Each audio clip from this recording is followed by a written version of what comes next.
Hello. My name is Margaret Bauer, and I am a writer groupie. As many of you have heard me confess before, I'm fortunate to have a job that allows me to indulge this obsession with writers without getting arrested for stalking. They actually don't seem to mind the attention. One of the writers whose career I have been following since I first heard him read is Michael Parker.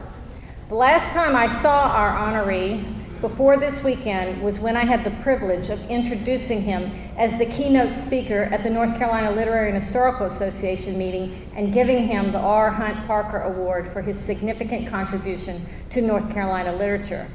And now I get to honor him again. As I said earlier, I have a great job. Having come to appreciate the many wonders of Eastern North Carolina, which I now call home, I'm particularly pleased that the 2015 North Carolina Writers Conference is honoring one of our writers this year.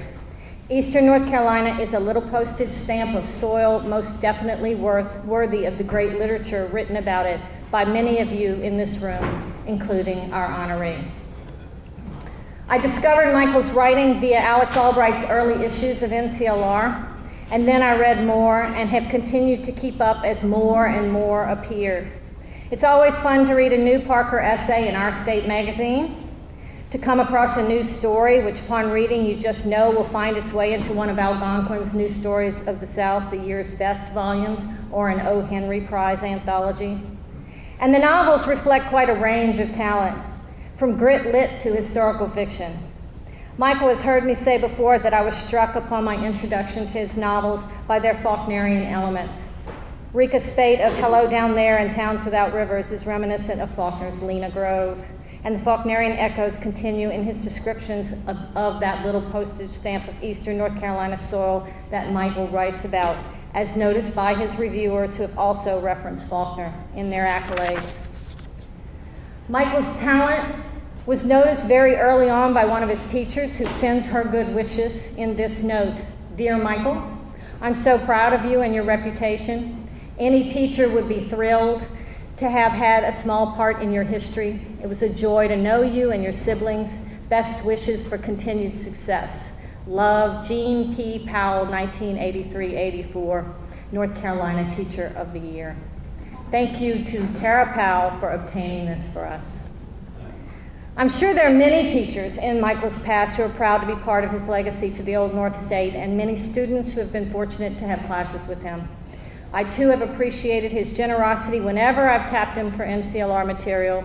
Thank you for continuing to share your talent with NCLR's readers. As evidence of that talent, you've got a listing of his books and awards in your program and more information about his biography. One missing note is this: he comes from a big family, including special guests Emma Parker, daughter of our honoree, brother Jim, and sister Stuart, and sister-in-law Jane, all of whom we welcome you to enjoying tonight with us.